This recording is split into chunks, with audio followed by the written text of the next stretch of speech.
এই 5টি জিনিস ঘরে থাকা উচিত।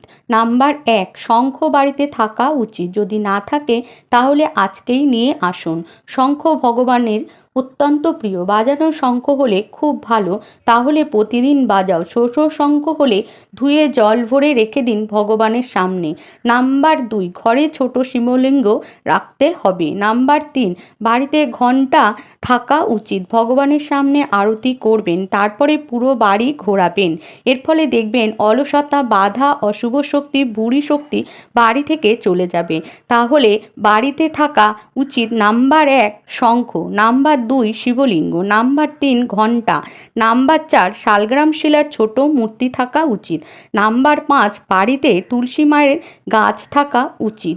এই 5টি জিনিস যার বাড়িতে আছে তার বাড়ি বৈকুণ্ঠ ধাম বলা হয়ে থাকে, গোলক ধাম বলা হয়ে থাকে, সাকেত ধাম বলা হয়ে থাকে, কৈলাস ধাম বলা হয়ে থাকে। এই 5টি জিনিস বাড়িতে অতি অবশ্যই রাখা উচিত।